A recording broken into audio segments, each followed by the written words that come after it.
Pints and Quarts. Presented by Craft Beer Nation.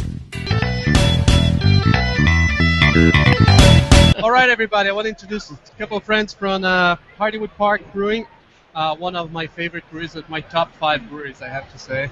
Thank you. Patrick and Eric, it's nice to have you guys again. Good to be here. I'm actually having your fillery right now. Oh, nice. Man, this is a heavy stout. It is a heavy stout. Yeah, that one's about 14% alcohol. It's an imperial milk stout aged in bourbon barrels. Oh, okay. So that's one of a couple renditions of our experimental batches of a collaboration we did with Cigar City. We did a beer called Milkman, and that was one of our trial batches. Oh, okay. And is this similar to Milkman at all? It was it's a precursor similar to Milkman. So we did several test batches. We were shooting for about 13-14% alcohol right out of the fermenter. We got to about 12.5 with this particular beer. The bourbon barrels add a little bit to it, and with Trickery being the apple brandy version, that was the first release. Foolery's the second release. Trickery we released at Halloween. Foolery we released on April Fool's Day, and we're releasing a new one that's going to be in Imperial, same exact base beer, aged in red wine barrels. We have two. We have the Peach Triple, which is Okay. an 8.5% Belgian-style triple, aged on peaches. About 35 pounds of peaches per barrel, and then we have the Foolery. All right. Do you guys have any question for some people showing off their beers? Someone's got a beer. Yeah, I'm rocking the Sadamo right now, and Oh, right on. yeah, you guys are legendary. I lived in North Carolina for a long time, and you didn't distribute there, but we're close enough that we got some smuggling over the border. And first time I had your gingerbread stout, I'm like, man, these guys got it going on. They understand how to do this, and I'm a huge big stout guy, and this and I got the barrel aged in the cellar too is amazing. So keep doing what you're doing, guys. Great work. Thank you so Nice. much. Yeah, the Sadamo that you're drinking was a beer we did with Lamplighter Roasting Company. A lot of the coffee stouts we had were intense, espresso-type coffee character, and we found this Sadamo bean to be a lot more delicate and really nicely balanced with the stout. It was a natural processed coffee bean that left a little bit of kind of distinctive blueberry-type notes in the coffee, and that translates a little bit in the beer. It's pretty subtle, but you can pick it up. You don't get the acidity of a dark roast espresso, but it's a killer big round flavor. The coffee kind of fills the back of your palate as you let it swirl there. So really sweet. Good job, guys. Thank you so much, Thanks. Jeffrey. We Yeah, appreciate it. I mean, if you think about it compared to a lot of the breweries here, you guys are a pretty young brewery, but you have such a solid selection. I mean, how do you get that so quick? I mean, it's maybe I'm not supposed to say, but Yeah, I mean, we have our staple beers, our flagship beers, our core brands, our Pilsner, German-style Pilsner, and a Belgian Blonde Ale. But then we have this whole reserve series of beers. We try to use at least one local ingredient in each one of those. Then we do a whole line of bourbon or barrel-aged beers, bourbon barrels, apple brandy barrels, rum barrels, tequila barrels, and then we do a lot of one-off beers, and that's what keeps it fun. That's why we got into this. It's to create a sustainable business, you got to have those core brands that you make over and over again. You make them well, but they're those are sort of your bread and butter. But then to keep it fresh, to keep it interesting, and to keep it fun for us, we're constantly coming up with new beers and experimenting. And not everything's gonna be a home run, but we have fun with it. so you think you still have that homebrewer heart, and you put that onto your. Absolutely, yeah. It's a combination of trying to create a sustainable brewery and keeping that homebrewer mentality of experimentation and we, for example, when we were homebrewing, which all professional brewers do at some point, we used to give out hop rhizomes to our friends at home, to our friends and family, to try and get them to grow hops in their backyard and then contribute it to our beer in the fall when the hops were ready.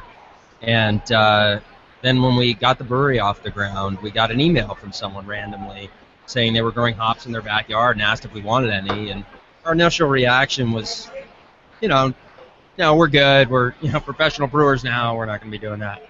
And then we started thinking about it, and we thought, why not? Why can't we do something like that in a bigger scale? So we said, yeah, send them in. And we put a call out in Facebook for anyone growing hops at home that might want to contribute some hops to our harvest beer. And we got a decent amount of hops. We got a couple bags full of hops from various home brewers around Richmond. Some in a little tiny Ziploc bag, some in a little bit bigger bag. And we made about 40 gallons of it the first year on our pilot system. And then the next year we decided to give away 1,000 hop rhizomes to anyone in the area that wanted to come by and pick up some hops and grow hops in their backyard. And the next year we had a bunch more hops come in. And so every year that's been growing, and we keep giving away hop rhizomes. And so it's that sort of homebrewer mentality. Guys, I have a question. I do too. Yeah, when it comes to your barrel program, do you have a certain distillery you prefer to get your barrels from? And also, do you find it harder these days to get barrels to age your beer in? So when we started, we're about 40 minutes south of the Bowman Distillery in Fredericksburg, Virginia. And they're kind of a distillery in transition. They were best known for their Virginia Gentlemen, and early on when we mentioned the idea of Bowman Distillery, and neither of us are Virginia natives, but a lot of the Virginia natives were kind of like shudders. They didn't think that was a good idea. Well, if it's not Pappy Van Winkle, people cringe, so, It's not. That said, John J. Bowman just beat Pappy Van Winkle in some blind tasting that was publicized. And they're kind of changing their model. They're trying to become much more of a craft distillery where the Virginia Gentleman brand is now owned by Sazerac, that's being made or Buffalo Trace rather, and it's being made at the Buffalo Trace Distillery. So this distillery in Fredericksburg is trying to do it right and do artisanal spirits, and we've been fortunate to be able to get a lot of their fresh dump barrels, and we found really great results with their even 3-year bourbon. It's a young bourbon, but if we can get them super fresh, we get as good or better results than we get out of the many other bourbons that we have used. We use a lot of Maker's Mark bourbons, barrels rather, a lot of Jack Daniels, Four Roses, Buffalo Trace, Stitzelweller, kind of all over the map, and we get different results from each. We did a fun barrel day 2 years ago. We need to bring that back, where we had the same base milk stout aged in 6 different bourbon barrels. Wow. And people got to kind of taste the difference in the character that was contributed by each of these different types of bourbon barrels. And the winner was actually, in terms of public opinion, was Reservoir Distillery, which is a small distillery in Richmond right around the corner from us, but they only use very small A 5-gallon. 5-gallon barrels, so about a tenth the size of a typical barrel. So you get a lot more surface area coming in contact with the beer. It intensified the character that was contributed by both the oak and the bourbon, and people loved it. So it's one that we hope we can do again. It's just hard with only 5 gallons at a time of beer. Homebrew size batches.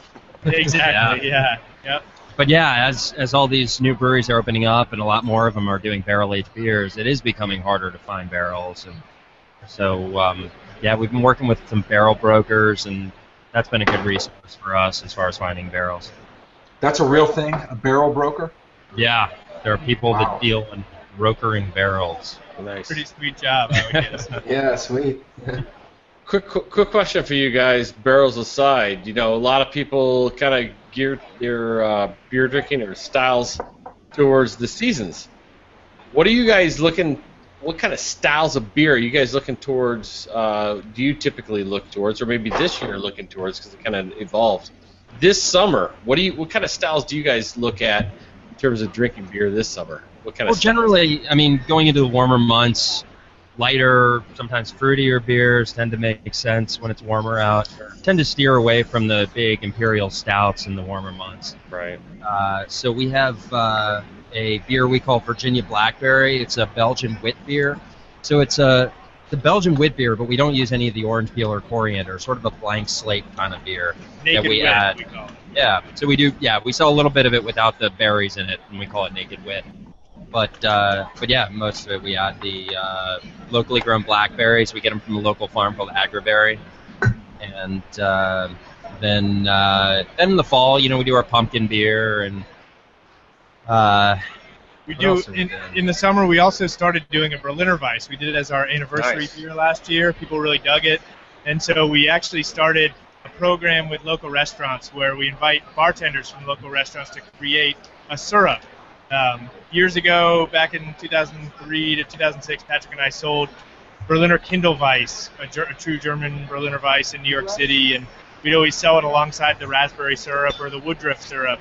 And so we sort of had this idea, what if we start collaborating with more local restaurants? So we've done about 20 barrels every 2 or 3 weeks at the brewery this summer, and we'll continue it through the summer as kind of a brewery-only thing, in addition to selling a little bit of it to the restaurants that are partnering with us. So far we've had 5 or 6 restaurants partner with us. Each week they'll create about a half gallon of this custom syrup, and it has kind of ranged from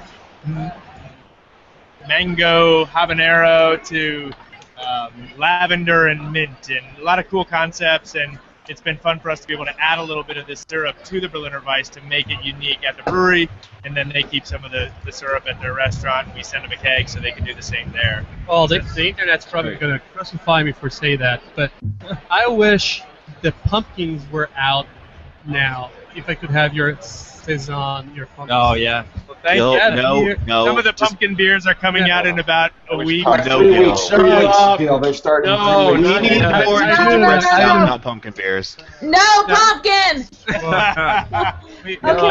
I got a question. I don't think you guys have made a goza yet. What's up with that? Gozas are awesome!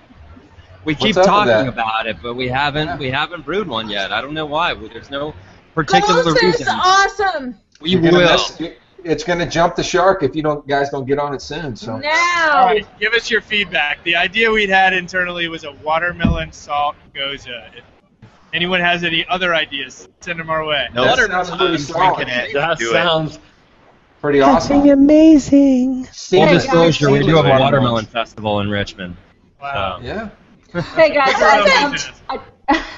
I'd like to ask you a little bit about the food. I know I can see that that the chefs have paired you with some pretty sweet stuff.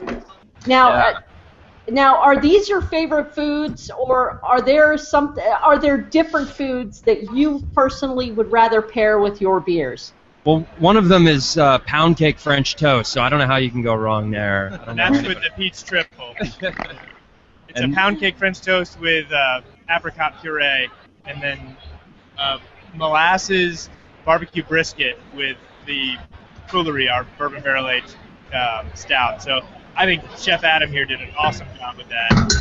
The food is amazing. Yeah, I have to say, Incredible. all around. Yeah. Well, I want to thank you guys for coming here. Yeah. Thanks for having us. Thank you all so much. And, yeah, and if you're watching, CBN Con this year is in Richmond, and we're gonna visit Hardywood Park. Great. Great. Can't wait to Yeah. have you. And our Twitter handle is @Hardywood. Same with Instagram, and you can find us on Facebook and email us at Patrick or Eric at Hardywood.com. So thank you guys very much for your Right on. enthusiasm for craft beer, and thanks for hanging out with Thank us. you. Thank you. Thank We get a virtual Thank cheers. you. All right. I'm Eric McKay, And I'm Patrick Murtaugh. and this is Pints and Quarts, presented by Craft Beer Nation.